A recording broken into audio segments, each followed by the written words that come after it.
இயேசு கிறிஸ்துவில் பிரியமுள்ள சகோதர சகோதரிகளே, அன்னையுடைய அன்பு பிள்ளைகளே, இயேசுவின் இணைய நாமத்தில் உங்கள் அனைவருக்கும் என் இனிய காலை வணக்கம். இன்று புதன்கிழமை. இன்றைய நாள் இனிய நாளாக, ஆசீர்வதிக்கப்பட்ட நாளாக அமையட்டும். நீங்கள் எல்லாரும் நல்லா இருக்கணும். ஆம் பிரியமான சகோதர சூழலே, இன்றைய நாளில் ஆண்டவர் நமக்கு அழைப்பு விடுக்கின்றார், சாட்சிகளாக வாழ வேண்டும் என்று.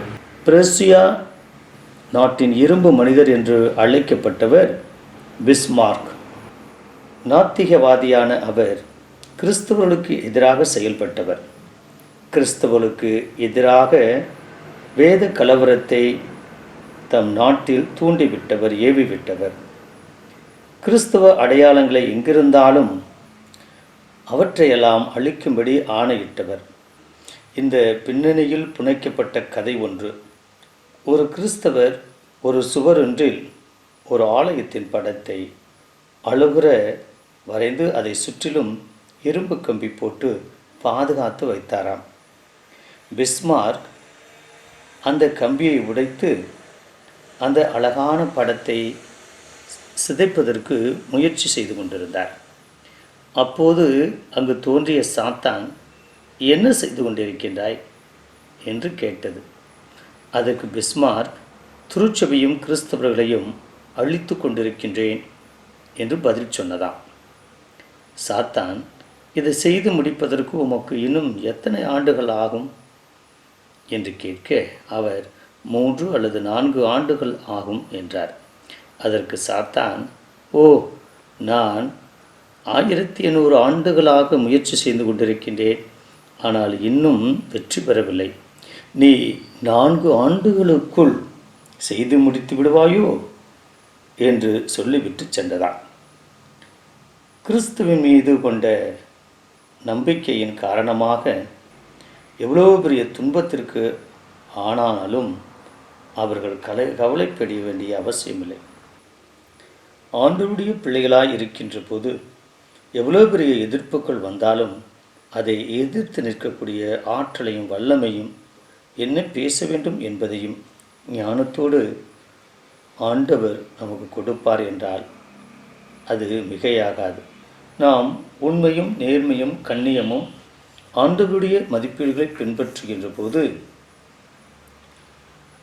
பெற்றோர்கள், சகோதர சகோதரிகள், உறவினர்கள், நண்பர்கள் கூட நம்மை காட்டி கொடுப்பார்கள்.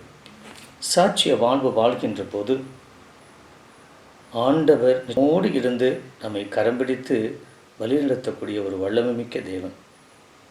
ஆண்டவர் என்னோடு இல்லையே, என்னை கைவிட்டு விட்டாரே, நான் துன்பத்திலும் துயரத்திலும் வேதனையிலும் கஷ்டத்திலும் நான் துவண்டு கொண்டிருக்கின்றேன், அவருக்கு கண் தெரியாதா என்று கூட நாம் நிறைய நேரங்களில் அவதூறாக பேசக்கூடும். கோபத்தில் ஆண்டவர் மேல் வெறுப்பு கொள்ளக்கூடும். ஆனால் ஒரு கணம் நினைத்து பார்ப்போம். எல்லா சூழ்நிலைகளிலும் ஆண்டவர் என்னோடு இருக்க வேண்டும், என்னை வழிநடத்த வேண்டும் என்றால் என்னுடைய வாழ்க்கையை நான் எப்படி மாற்றிக்கொள்வது, சரி செய்து கொள்வது? அந்த விடாப்பிடியான, அந்த ஸ்தேபான் கொண்ட அந்த உடம்புப்பிடியான விசுவாசம் என்னிடம் இருக்கின்றதா?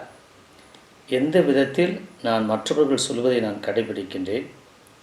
கிறிஸ்துவ ஒழுங்குமுறைகளையும் கிறிஸ்துவ மதிப்பீடுகளையும், அந்த அன்பை, அந்த பகிர்வை, அந்த மன்னிப்பை அடித்தளமாக கொண்டு நான் வாழ்கின்றேனா? தேவனுடைய பிள்ளைகளாய் வாழ முயற்சி எடுப்போம். கண்டிப்பாக, நிச்சயமாக ஆண்டவர் ஒருபோதும் நம்மை கைவிட மாட்டார். நம்முடைய தலைமுடி ஒவ்வொன்றும் கூட அவர் எண்ணி வைத்திருக்கின்றார். அந்தளவுக்கு நம்ம மேல் கரிசனையும் அக்கறையும் கொண்டிருக்கின்றார். உண்மையும் நேர்மையும் கண்ணியமும் கட்டுப்பாடும் கற்பும் இருக்கின்ற போது அப்படிப்பட்ட வாழ்வு வாழ, நல்ல கிறிஸ்தவர்களாக வாழ இணைந்து ஜெபிப்போமா? பரலோக தந்தை இறைவா, இந்த அருமையான இனிமையான நாளுக்காக உமக்கு நன்றி செலுத்துகிறோம் தகப்பனே. இதோ எங்களுக்கு எதிரியே குடும்பத்தில் இருப்பவர்களும் நண்பர்களும் உற்றார் உறவினர்கள் தான். நல்லது நினைக்கின்ற போது, நல்லது பேசுகின்ற போது, நன்மைத்தனம் மிக்கவராக வாழ்கின்ற போது சாத்தானைப் போல அவர்கள் தான் நிறைய சோதனைக்கு உள்ளாக்குகிறார்கள்.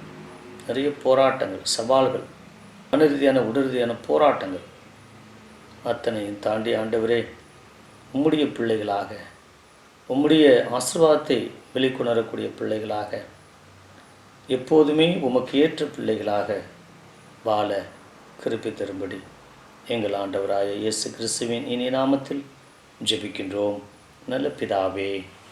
ஆமென்.